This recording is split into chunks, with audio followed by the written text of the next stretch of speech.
2 Samuel 16ஆம் அதிகாரம்.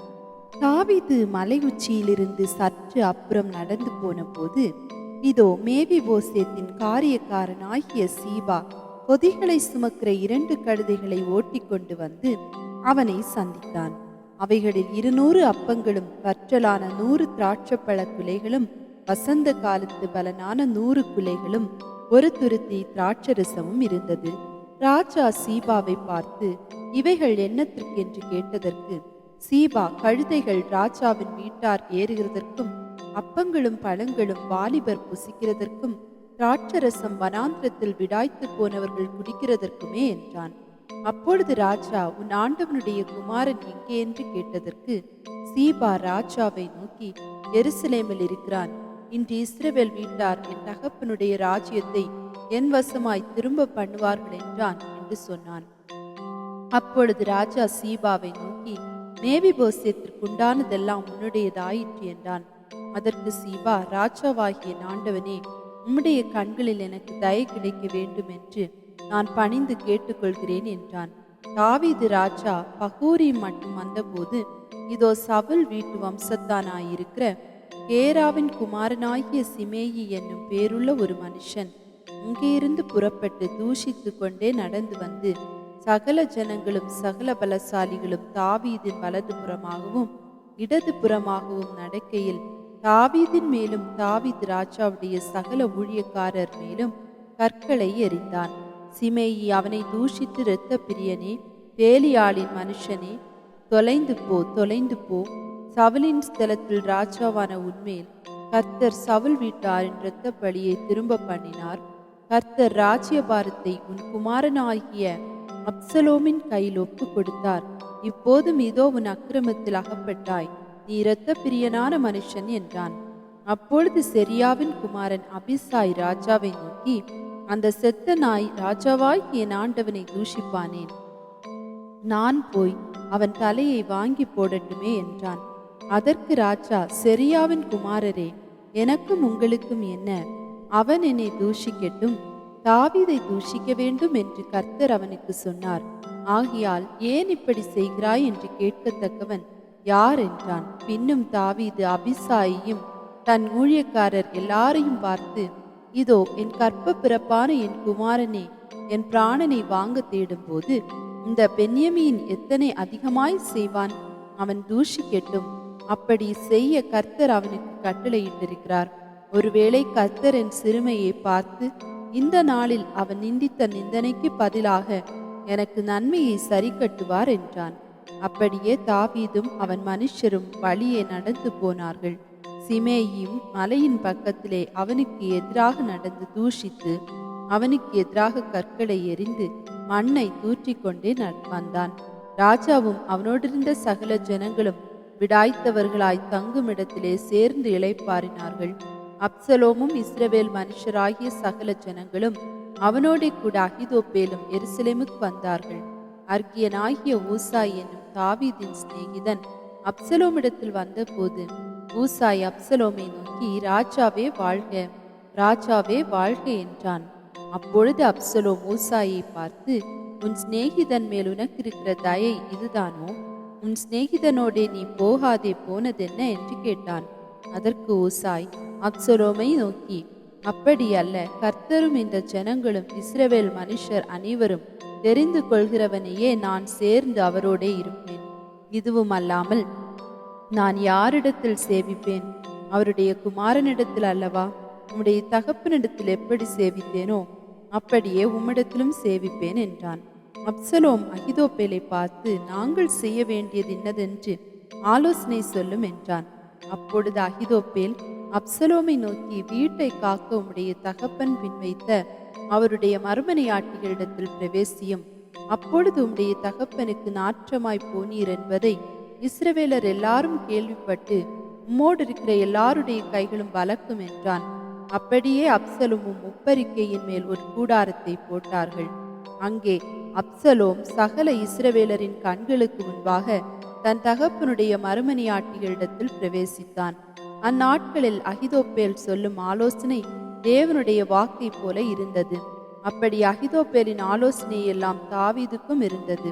அப்சலோமுக்கும் அப்படியே இருந்தது. 2 சாமுவேல் 17ஆம் அதிகாரம். பின்பு அகிதோப்பேல் அப்சலோமை நோக்கி, நான் 12000 பேரை தெரிந்து கொண்டு எழுந்து இன்று ராத்திரி தாவீதை பின்தொடர்ந்து போகட்டும். அவன் விடாய்த்தவனும் கை தளர்ந்தவனுமாயிருக்கையில் நான் அவனிடத்தில் போய் அவனை திடுக்கிட பண்ணுவேன். அப்பொழுது அவனோடு இருக்கும் ஜனங்கள் எல்லாரும் ஓடி போவதினால் நான் ராஜா ஒருவனை மாத்திரம் வெட்டி ஜனங்களை எல்லாம் உம்முடைய வசமாய் திரும்ப பண்ணுவேன். இப்படி செய்ய நீர் வகை தேடினால் எல்லாரும் திரும்பின பின் ஜனங்கள் சமாதானத்தோடு இருப்பார்கள் என்றான். இந்த வார்த்தை அப்சலோமின் பார்வைக்கும் இஸ்ரவேலுடைய சகல மூப்பரின் பார்வைக்கும் நலமாய் தோன்றினது. ஆகிலும் அப்சலோம் அர்க்கியனாகிய ஊசாயை கூப்பிட்டு அவன் வாய்மொழியையும் கேட்போம் என்றான். ஊசாய் அப்சலோமிடத்தில் வந்தபோது அப்சலோம் அவனை பார்த்து, இந்த பிரகாரமாக அகிதோப்பேல் சொன்னான், அவன் வார்த்தையின்படி செய்வோமா, அல்லவென்றால் நீ சொல் என்றான். அப்பொழுது ஊசாய் அப்சலோமை நோக்கி, அகிதோப்பேல் இந்த விசை சொன்ன ஆலோசனை நல்லதல்ல என்றான். மேலும் ஊசாய், உம்முடைய தகப்பனும் அவன் மனுஷரும் பலசாலிகள் என்றும் வெளியிலே குட்டிகளை பறிகொடுத்த கரடியைப் போல மனமெரிகிறவர்கள் என்றும் நீர் அறிவீர். உம்முடைய தகப்பன் யுத்த வீரனுமாயிருக்கிறார். அவர் ராக்காலத்தில் ஜனங்களோட தங்க மாட்டார். இதோ அவர் இப்பொழுது ஒரு கெபியிலாவது வேற யாதொரு இடத்திலாவது ஒழித்திருப்பார். துவக்கத்திலே தானே நம்முடையவர்களில் சிலர் பட்டார்களே. ஆனால் அதை கேட்கிற யாவரும் அப்சலோமை பின் செல்லுகிற ஜனங்களில் சங்காரம் உண்டாயிற்று என்பார்கள். அப்பொழுது சிங்கத்தின் இருதயத்திற்கொத்த இருதயமுள்ள பலவானாயிருக்கிறவனும் கூட கலங்கி போவான். உம்முடைய தகப்பன் சௌரியவான் என்றும் அவரோடு இருக்கிறவர்கள் பலசாலிகள் என்றும் இஸ்ரவேலர் எல்லாரும் அறிவார்கள். ஆதலால் நான் சொல்லுகிற யோசனையாவது, தான் முதல் பேர்சேபா மட்டும் இருக்கிற கடற்கரை மணலத்தனை திரட்சியான இஸ்ரவேலர் எல்லாரும் உம்மண்டையில் கூட்டப்பட்டு நீர்தானே கூட யுத்தத்திற்கு போக வேண்டும். அப்பொழுது அவரை கண்டுபிடிக்கிற எவ்விடத்திலாகிலும் நாம் அவரிடத்தில் போய் பனி பூமியின் மேல் இறங்குவது போல அவர் மேல் இறங்குவோம். அப்படியே அவரோடு இருக்கிற எல்லா மனுஷரிலும் ஒருவனும் அவருக்கு மீந்திருப்பதில்லை. ஒரு பட்டணத்திற்குள் புகுந்தாரேயானால் இஸ்ரவேலர் எல்லாரும் அந்த பட்டணத்தின் மேல் கயறுகளை போட்டு அங்கே ஒரு பொடி கல்லும் காணப்படாதே போக மட்டும் அதை இழுத்து ஆற்றிலே போடுவார்கள் என்றான். அப்பொழுது அப்சலோமும் இஸ்ரவேல் மனுஷர் அனைவரும் அகிதோப்பேலின் ஆலோசனையை பார்க்கிலும் அர்க்கியனாகிய ஊசாயின் ஆலோசனை நல்லது என்றார்கள். இப்படி கர்த்தர் அப்சலோமின் மேல் பொல்லாப்பை வரப்பண்ணும் பொருட்டு அகிதோப்பேலின் நல்ல ஆலோசனையை அபத்தமாக்குறதற்கு கர்த்தர் கட்டளையிட்டார். பின்பு ஊசாய் சாதோக் அபியாத்தார் என்னும் ஆசாரியர்களை பார்த்து, இன்னபடி அகிதோப்பேல் அப்சலோமுக்கும் இஸ்ரவேலின் மூப்பருக்கும் ஆலோசனை சொன்னான். நானோ இன்னபடி ஆலோசனை சொன்னேன். இப்பொழுதும் நீங்கள் சீக்கிரமாய் தாவீதுக்கு அறிவிக்கும்படிக்கு செய்தி அனுப்பி, நீர் இன்று ராத்திரி வனாந்திரத்தின் வெளிகளிலே தங்க வேண்டாம். ராஜாவும் அவரோடு இருக்கிற சகல ஜனங்களும் விழுங்கப்படாதபடிக்கு தாமதமில்லாமல் அக்கறைப்பட வேண்டும் என்று சொல்லுங்கள் என்றான். யோனத்தானும் அகிமாசும் தாங்கள் நகரத்தில் பிரவேசிக்கிறதினால் காணப்படாதபடிக்கு இற்றகேல் அண்டை நின்று கொண்டிருந்தார்கள். ஒரு வேலைக்காரி போய் அதை அவர்களுக்கு சொன்னாள். அவர்கள் தாவீது ராஜாவுக்கு அதை அறிவிக்க போனார்கள். ஒரு பிள்ளையாண்டான் அவர்களை கண்டு அப்சலோமுக்கு அறிவித்தான். ஆகையால் அவர்கள் இருவரும் சீக்கிரமாய் போய் பகூரிமில் இருக்கிற ஒரு மனுஷன் வீட்டிற்குள் பிரவேசித்தார்கள். அவன் முற்றத்தில் ஒரு கிணறு இருந்தது. அதில் இறங்கினார்கள். வீட்டுக்காரி ஒரு பாயை எடுத்து கிணற்று வாயின் மேல் விரித்து காரியம் வெளிப்படாதபடிக்கு அதன் மேல் நொய்யை பரப்பி வைத்தாள். அப்சலோமின் சேவகர் அந்த ஸ்திரீனிடத்தில் வீட்டிற்குள் வந்து, அகிமாசும் யோனத்தானும் எங்கே என்று கேட்டார்கள். அவர்களுக்கு அந்த ஸ்திரீ வாய்க்காலுக்கு அப்பாலே போய்விட்டார்கள் என்றாள். இவர்கள் தேடி காணாதே போய் எருசலேமுக்கு திரும்பினார்கள். இவர்கள் போன பிற்பாடு அவர்கள் கிணற்றிலிருந்து ஏறி வந்து தாவீது ராஜாவுக்கு அறிவித்து தாவீதை நோக்கி, சீக்கிரமாய் எழுந்து ஆற்றை கடந்து போங்கள், இன்னபடி அகிதோப்பேல் உங்களுக்கு விரோதமாய் ஆலோசனை சொன்னான் என்றார்கள். அப்பொழுது தாவீதும் அவனோடு இருந்த சகல ஜனங்களும் எழுந்து யோர்தானை கடந்து போனார்கள். பொழுது விடுகிறதற்குள்ளாக யோர்தானை கடவாதவன் ஒருவனும் இல்லை. அகிதோப்பேலின் தன் யோசனையின்படி நடக்கவில்லை என்று கண்டபோது தன் கழுதையின் மேல் சேணம் வைத்து ஏறி தன் ஊரில் இருக்கிற தன் வீட்டுக்கு போய் தன் வீட்டு காரியங்களை ஒழுங்குபடுத்தி நான்று கொண்டு செத்தான். அவன் தகப்பன் கல்லறைகளில் அவனை அடக்கம் பண்ணினார்கள். தாவீது மக்னாயீமுக்கு வந்தபோது அப்சலோமும் சகல இஸ்ரவேலரும் கூட யோர்தானை கடந்தான். அப்சலோம் யோவாபுக்கு பதிலாக அமாசாவை இராணுவ தலைவனாக்கினான். இந்த அமாசா நாகாசின் குமாரத்தியும் செரியாவின் சகோதரியுமாகிய யோவாபின் அத்தையாகிய அபிகாயிலை படைத்த இஸ்ரவேலன் ஆகிய ஏத்திரா என்னும் பேருள்ள ஒரு மனுஷனுடைய குமாரனாயிருந்தான். இஸ்ரவேல் ஜனங்களும் அப்சலோவும் கீலேயா தேசத்திலே பாளையம் இறங்கினார்கள். தாவீது மக்னாயீமிலே சேர்ந்த போது அம்மோன் புத்திரரின் தேசத்து ரப்பா பட்டணத்தானாகிய சோபி என்னும் நாகாசின் குமாரனும் லோத்தெப்பார் ஊரானான அம்மியேலின் குமாரன் மாகீரும் ரொஹிலீம் ஊரானும் கீலியாத்தியனும் ஆகிய பர்சிலாவும் மெத்திகளையும் கலங்களையும் மண்பாண்டங்களையும் கோதுமையையும் வார்கோதுமையையும் மாவையும் வறுத்த பயிற்றையும் பெரும் பயிற்றையும் சிறு பயிற்றையும் வறுத்த சிறு பயிற்றையும் தேனையும் வெண்ணெயையும் ஆடுகளையும் பால் கட்டிகளையும் தாவீதுக்கும் அவனோடு இருந்த ஜனங்களுக்கும் சாப்பிடுகிறதற்கு கொண்டு வந்தார்கள். அந்த ஜனங்கள் வனாந்திரத்திலே பசியும் இளைப்பும் தவனவுமாயிருப்பார்கள் என்று இப்படி செய்தார்கள். 2 சாமுவேல் 18ஆம் அதிகாரம்.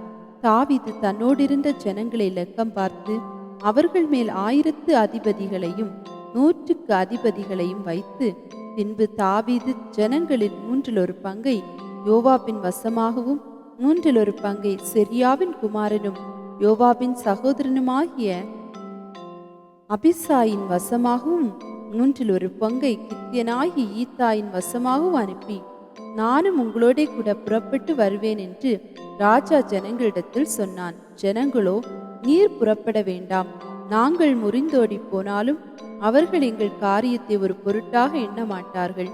எங்களில் பாதி பேர் செத்து போனாலும் எங்கள் காரியத்தை பற்றி கவலைப்பட மாட்டார்கள்.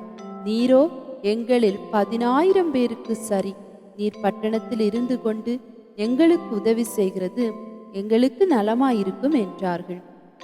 அப்பொழுது ராஜா அவர்களை பார்த்து, உங்களுக்கு நலமாய் தோன்றுகிறதை செய்வேன் என்று சொல்லி ராஜா ஒலிமுக வாசல் ஓரத்திலே நின்றான். ஜனங்கள் எல்லாரும் 100 1000 புறப்பட்டார்கள். ராஜா யோவாபையும் அபிசாயையும் ஈத்தாயையும் நோக்கி, பிள்ளையாண்டான ஆகிய அப்சலோமை என் நிமித்தம் மெதுவாய் நடப்பியுங்கள் என்று கட்டளையிட்டான். இப்படி ராஜா அப்சலோமை குறித்த அதிபதிகளுக்கெல்லாம் கட்டளையிட்டதை ஜனங்கள் எல்லாரும் கேட்டிருந்தார்கள்.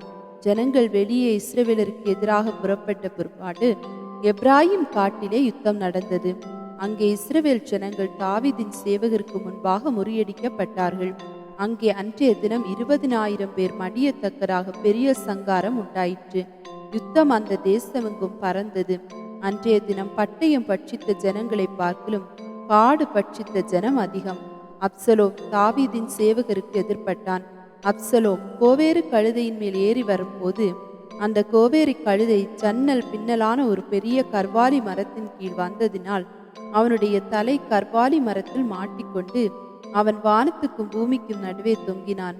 அவன் ஏறி இருந்த கோவேறு கழுதை அப்பாலே போயிற்று. அதை ஒருவன் கண்டு யோவாபுக்கு அறிவித்து, இது அப்சலோமை ஒரு கர்வாலி மரத்திலே தொங்க கண்டேன் என்றான்.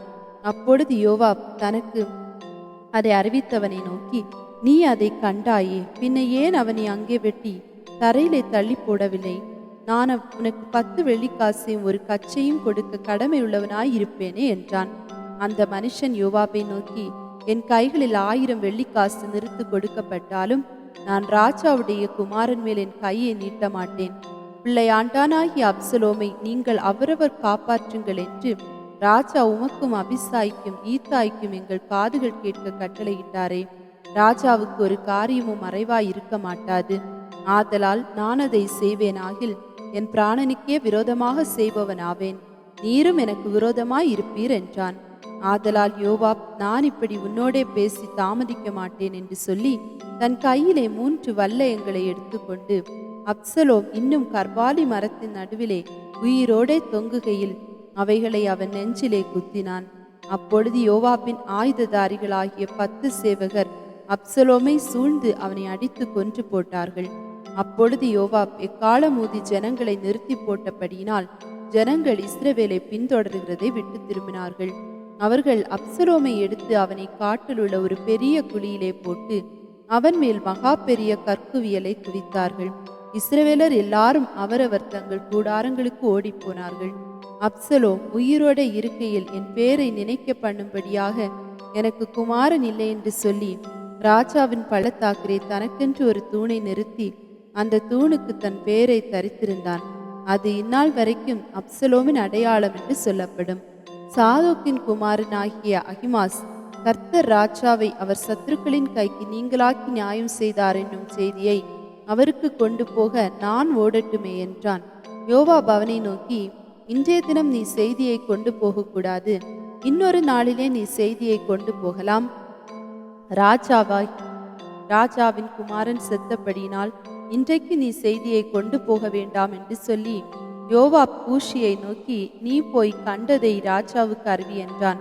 கூஷி யோவாப்பை வணங்கி ஓடினான்.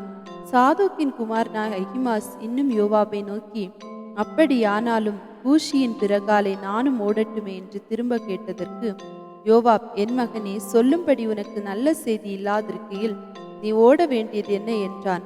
அதற்கு அவன், எப்படியானாலும் நான் ஓடுவேன் என்றான். அப்பொழுது யோவாப் ஓடு என்றான். அப்படியே அகிமாஸ் சமனான பூமி வழி ஓடி கூஷிக்கு முந்தி கொண்டான். தாவீது 2 ஒலிமுக கவனி வாசலுக்கு முன்பாக உட்கார்ந்திருந்தான். ஜாமக்காரன் அலங்கத்தில் இருக்கிற கெவினியின் மேல் நடந்து தன் கண்களை ஏறெடுத்து, இதோ ஒரு மனுஷன் தனியே ஓடி வருவதை கண்டு கூப்பிட்டு ராஜாவுக்கு அறிவித்தான். அப்பொழுது ராஜா, அவன் ஒருவனாய் வந்தால் அவன் வாயிலே நல்ல செய்தி இருக்கும் என்றான். அவன் ஓடி கிட்ட வரும்போது ஜாமம் காக்கிறவன் வேறொருவன் ஓடி வருவதை கண்டு, அதோ பின்னொருவன் தனியே ஓடி வருகிறான் என்று வாசல் காக்கிறவனோட கூப்பிட்டு சொன்னான். அப்பொழுது ராஜா, அவனும் நல்ல செய்தி கொண்டு வருகிறவன் என்றான். மேலும் ஜாம காக்கிறவன், முந்தினவனுடைய ஓட்டம் சாதோக்கின் குமாரன் அகிமாசுடைய ஓட்டம் போலிருக்கிறது என்று எனக்கு தோன்றுகிறது என்றான். அப்பொழுது ராஜா, அவன் நல்ல மனுஷன், அவன் நல்ல செய்தி சொல்ல வருகிறான் என்றான். அகிமாஸ் வந்து ராஜாவை நோக்கி சமாதானம் என்று சொல்லி முகங்குப்புற விழுந்து ராஜாவை வணங்கி, ராஜாவாய் என் ஆண்டவனுக்கு விரோதமாய் தங்கள் கைகளை எடுத்த மனுஷரை ஒப்பு கொடுத்திருக்கிற உம்முடைய தேவனாகிய கர்த்தருக்கு ஸ்தோத்திரம் உண்டாவதாக என்றான். அப்பொழுது ராஜா, பிள்ளையாண்டான் ஆகிய அப்சலோம் சுகமாயிருக்கிறானா என்று கேட்டதற்கு அகிமாஸ், யோவாப் ராஜாவின் வேலைக்காரனையும் உம்முடைய அடியானையும் அனுப்புகிற போது ஒரு பெரிய சந்தடி இருந்தது, ஆனாலும் அது இன்னதென்று தெரியாது என்றான். அப்பொழுது ராஜா, நீ அங்கே போய் நில் என்றான். அவன் ஒரு பக்கத்தில் போய் நின்றான். இதோ கூஷி வந்து, ராஜாவாகிய என் ஆண்டவனே, நற்செய்தி இன்று கர்த்தர் உமக்கு விரோதமாய் எழும்பின எல்லாரின் கைக்கும் உம்மை நீங்களாக்கி நியாயம் செய்தார் என்றான். அப்பொழுது ராஜா கூஷியை பார்த்து, பிள்ளையாண்டானாகிய அப்சலோம் சுகமாயிருக்கிறானா என்று கேட்டதற்கு கூஷி என்பவன், அந்த பிள்ளையாண்டானுக்கு நடந்தது போல ராஜாவாகிய என் ஆண்டவனுடைய சத்துருக்களுக்கும் பொல்லாப்பு செய்ய உமக்கு விரோதமாய் எழும்புகிற யாவருக்கும் நடக்க கடவது என்றான். அப்பொழுது ராஜா மிகவும் கலங்கி கெவினி வாசலின் மேல் வீட்டுக்குள் ஏறி போய் அழுதான். அவன் ஏறி போகையில், என் மகனாகிய அப்சலோமே, என் மகனே, என் மகனாகிய அப்சலோமே, நான் உனக்கு பதிலாக செத்தேனானால் நலமாயிருக்கும். அப்சலோமே, என் மகனே, என் மகனே என்று சொல்லி அழுதான்.